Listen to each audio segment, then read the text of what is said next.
Welcome to ज्ञान classes एसआरकेएस। ज्ञान classes एसआरकेएस में आप लोगों का फिर से स्वागत है। आज हम लोग क्लास 10 का जो विज्ञान किताब है, विषय है, उसका चैप्टर नंबर 1 पढ़ने जा रहे हैं, जिसका नाम है रासायनिक अभिक्रियाएं एवं समीकरण। इस चैप्टर में हम लोगों को जो ही पढ़ना है वो इसके हेडलाइन से क्लियर हो रहा है, चैप्टर के नेम से ही क्लियर हो जा रहा है कि हम लोग को पढ़ना क्या है। रासायनिक अभिक्रियाएं एवं समीकरण, ये 3 बातें यहाँ पे लिखी हुई हैं। ठीक है, रासायनिक अभिक्रियाएं एवं समीकरण। रासायनिक अभिक्रियाओं में हम लोग सबसे पहले जानेंगे कि ये अभिक्रिया क्या होता है। ठीक है, फिर रासायनिक अभिक्रिया क्या होता है, उसके बाद इसके प्रकार कितने हैं, मतलब कौन कौन से अभिक्रियाएं हैं जिनमें हम किसी भी केमिकल रिएक्शन को कैटेगराइज कर सकते हैं। ओके, नाउ एंड समीकरण। समीकरण में हम लोगों को पढ़ना होता है कि किसी भी रासायनिक समीकरण को द्रव्यमान संरक्षण के नियम के अनुसार संतुलित करना होता है। मतलब ये कि अगर हम 2 केजी आलू और 2 केजी चना मिलाए हैं और 1 लीटर या 1 केजी पानी मिलाए हैं, तो टोटल जो 5 केजी का सामान मिला, मेरा प्रोडक्ट 5 केजी भी होना चाहिए। ठीक है, मतलब जितना लगाए हैं उतना हमको मिलना चाहिए। द्रव्यमान संरक्षण के नियम के अनुसार ही हम लोग यहाँ पे काम करते हैं। वो किस प्रकार से संतुलित होगा, वो जब वहां पे टॉपिक पे आएंगे तब वहां में आपको बहुत ज्यादा ही डिटेल से समझाया जाएगा। ओके, चलिए अब यहाँ पे बात को शुरू करते हैं कि रासायनिक अभिक्रिया या रासायनिक समीकरण होता क्या है। एक्चुअली होता ये है कि कभी कभी वाक्य के रूप में जो हम लोग किसी रासायनिक अभिक्रिया का विवरण लिखते हैं, ठीक है, उसका डिटेल लिखते हैं कि हाइड्रोजन और ऑक्सीजन मिल करके जल बनाया, तो ये बहुत छोटा रिएक्शन, केमिकल रिएक्शन है, तो ज्यादा लंबा लिखना नहीं होता। लेकिन कुछ रिएक्शन ऐसे भी होते हैं जो बहुत लंबे लंबे होते हैं, बड़े बड़े रिएक्शन होते हैं, तो उस चीज को शब्द के रूप में लिखा जाता है। ठीक है, मतलब ये हुआ कि रासायनिक समीकरण का 2 प्रकार हो जाएगा। रासायनिक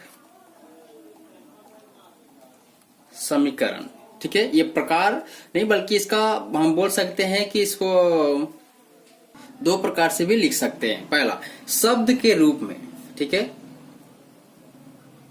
शब्द, और दूसरा सूत्र के रूप में।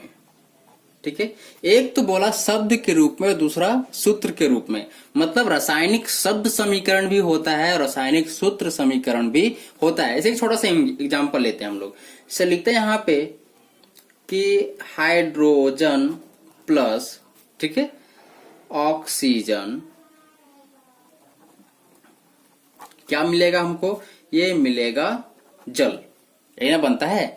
अब ये है हमारा शब्द समीकरण। ठीक है, ये शब्दों में लिखा हुआ है सारा बात। और इसी चीज को जब हम लोग रासायनिक सूत्र का प्रयोग करेंगे, कैसे, हाइड्रोजन का नोटेशन होता है H2 प्लस, ऑक्सीजन का होता है O2, ठीक है, और ये बन जाएगा हमारा H2O। ठीक है, ये एक हमारा केमिकल रिएक्शन है। अब यहाँ पे गौर करने वाली बात ये होगी, क्या जितना लगाए थे उतना प्रोडक्ट बना। ठीक है, मतलब हाइड्रोजन 2 है तो यहाँ भी 2 बना, ऑक्सीजन 2 है लेकिन यहाँ 2 नहीं बना। तो ये बैलेंस करने के लिए हम लोग गुणा में लिखेंगे, ना करके यहीं पे बिठा देंगे। तो ये हम लोग यहाँ पे 2 दिए, लेकिन 2 जैसे ही यहाँ पे बिठाए, इसमें एक बड़ा परिवर्तन आया कि अब हाइड्रोजन क्या होगा, 4 हो जाएगा। मतलब 2 और 2 ये मल्टीपल फॉर्म में हो जाएगा, मल्टीप्लाई हो जाएगा, तो 2 2 जा 4 हो गया। तो ये हाइड्रोजन भी यहाँ पे भी 2। यही काम जो हम बता रहे थे कि जो बैलेंस किया जाता है, संतुलित किया जाता है, वो इस प्रकार से करते हैं कि कितना लगाए थे और बना कितना। ठीक है, अब यहाँ पे आप लोग देख रहे होंगे कि कहीं पे प्लस का साइन है, कहीं पे एरो का साइन है। ठीक है, तो ये जो प्लस है वो बताता है कि हाइड्रोजन या फिर कोई भी 2 रासायनिक तत्व, ठीक है, वो आपस में मिल रहा है। ठीक है, और ये जो एरो है जिसको तीर का निशान है, वो हमारे किसी भी केमिकल रिएक्शन के होने का संकेत देता है कि ये दोनों मिला और केमिकल रिएक्शन हुआ, तब ये हमारा प्रोडक्ट बना। अब यहाँ पे दो चीज, जो तीर के बाईं साइड होता है उसको बोलते हैं हम लोग अभिकारक। ठीक है, क्या बोलते हैं? अभिकारक। इसको अंग्रेजी में हम लोग बोलते हैं रिएक्टेंट। ठीक है, रिएक्टेंट, REACTANT। और जो अभिक्रिया होने के पश्चात बना, ठीक है, अभिक्रिया होने के पश्चात बना, उसको बोलते हैं हम लोग उत्पाद। ठीक है, इसका अंग्रेजी हो जाएगा आपका प्रोडक्ट।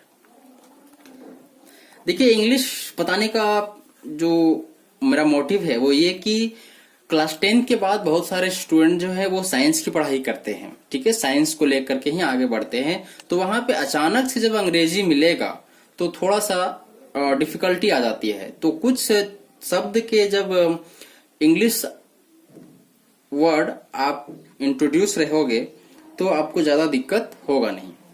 तो अब यहाँ पे आते हैं कि अभिकारक क्या होता है और उत्पाद क्या होता है। ठीक है, तो पहले इसका हम लोग डेफिनेशन जान लेते हैं।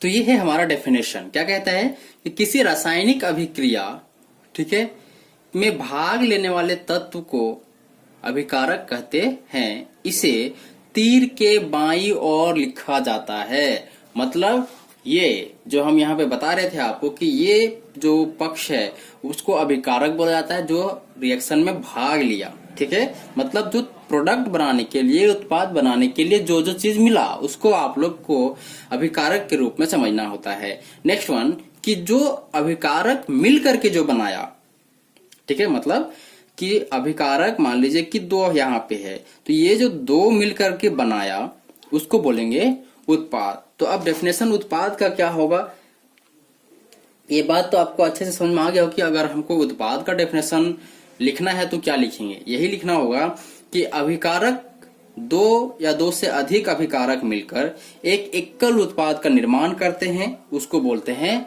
उत्पाद। बोलता है कि दो या दो से अधिक पदार्थ मिलकर, ठीक है, या फिर मिलाकर एक नए पदार्थ का निर्माण करते हैं, उत्पाद कहलाता है। इसे तीर के दाईं ओर रखा जाता या लिखा जाता है। ठीक है, ये हुआ हमारा अभिकारक और उत्पाद का डेफिनेशन। अब हम लोग बात करते हैं रासायनिक समीकरण का। रासायनिक अभिक्रिया, ठीक है, तो दो या दो से अधिक पदार्थ आपस में अभिक्रिया करके एक नए पदार्थ का निर्माण करते हैं। ठीक है, या फिर एक से अधिक भी हो सकता है, रासायनिक अभिक्रिया कहलाते हैं। ठीक है, ये कहता है कि दो या दो से अधिक पदार्थ मिलकर, मान लीजिए कि कोई पदार्थ A है और एक B है। ठीक है, ये दोनों मिल करके अभिक्रिया किया। ठीक है, अभिक्रिया होने के बाद एक नया पदार्थ बना जिसका नाम है AB। ठीक है, और ये जो AB है बनने से पहले जो यहाँ पे रिएक्शन हुआ, ये रासायनिक अभिक्रिया हुआ। ठीक है, अब AB रिएक्शन में भाग लिया है। ठीक है, मतलब ये A और B जो है दो अलग अलग तत्व हैं और ये दोनों मिल करके AB बनाया है। तो जो भाग लेता है अभिक्रिया में उसको क्या बोलते हैं हम लोग? उसको बोलते हैं अभिकारक। ठीक है, या फिर रिएक्टेंट। और AB जो बना अभिक्रिया के पश्चात जो बना उसको बोलेंगे उत्पाद। ये बात आई थिंक आपको समझ में आना चाहिए। अब यहाँ के बाद से क्या हुआ कि ये A और B के स्थान पे कुछ तत्व दिखेंगे आपको। ठीक है, वो तत्व के आधार पर प्रोडक्ट का यहाँ पे निर्माण होता है। अब बात करते हैं कि रासायनिक अभिक्रिया तो बात समझ गए, लेकिन इसके बहुत सारे प्रकार है। अगर ये समीकरण का ही बात किया जाए इस अभिक्रिया का, तो इस समीकरण को किस अभिक्रिया में रखेंगे? बहुत सारी अभिक्रियाएं हैं, बहुत सारे प्रकार की अभिक्रियाएं होती हैं। तो सबसे पहले उस बात को समझ लेते हैं। ठीक है, अब इसके प्रकार हम लोग समझेंगे। पहला जो अभिक्रिया वो हम कहते हैं उसको संयोजन अभिक्रिया। ठीक है, इसमें इसका होता क्या है कि दो या दो से अधिक दो या दो से अधिक पदार्थ में आपस में मिलकर या अभिकृत होकर एक नए पदार्थ का निर्माण करते हैं, मतलब केवल एक। ठीक है, मतलब जो प्रोडक्ट बनेगा, जो उत्पाद बनेगा, वो केवल एक बनेगा, उसी को संयोजन अभिक्रिया कहते हैं। तो ये संयोजन का डेफिनेशन है कि जिस अभिक्रिया में दो या दो से अधिक अभिकारक या फिर पदार्थ भी बोल सकते हैं, मिलकर एक एकल उत्पाद का निर्माण करते हैं, संयोजन अभिक्रिया कहते हैं। इसके बहुत सारे एग्जाम्पल ले सकते हो, जैसे कि हमने जो यहाँ पे लिया था ए और बी, ए प्लस बी करके, वो भी हमारा संयोजन अभिक्रिया का ही एक उदाहरण है। तो अब ए और बी के स्थान पे हम तत्व लेते हैं और उसको ज्यादा अच्छे से समझ सकते हो। एक बहुत ही फेमस केमिकल रिएक्शन है कि H2 प्लस O2 बनेगा H2O। ठीक है, हाइड्रोजन 2 है। संतुलित करने के लिए बात को अभी से समझते चलिएगा कि हाइड्रोजन 2 है, बना भी 2 है, ऑक्सीजन 2 है, बना 1 है। तो अब इसको हम लोग संतुलित कर देते हैं। इसको 2, ये 2 1 जा 2 और ये 2। कुछ लोग सोच रहे होंगे कि हम ये 2 यहाँ पे क्यों नहीं बिठा दिए, तो वहां पे नहीं बिठा जाता है, बल्कि इसके प्रोडक्ट में गुण के रूप में ही इसको दर्शाया जाता है। और ये हो जाएगा 2 2 4। अब ये जब मल्टीपल होता है, ठीक है, तो 2 दूनी 4, तो ये हाइड्रोजन हो गया 4, बन लगाए थे 2, तो इसको भी हम लोग 4 कर देंगे। इस प्रकार से संतुलित हम लोग करते हैं।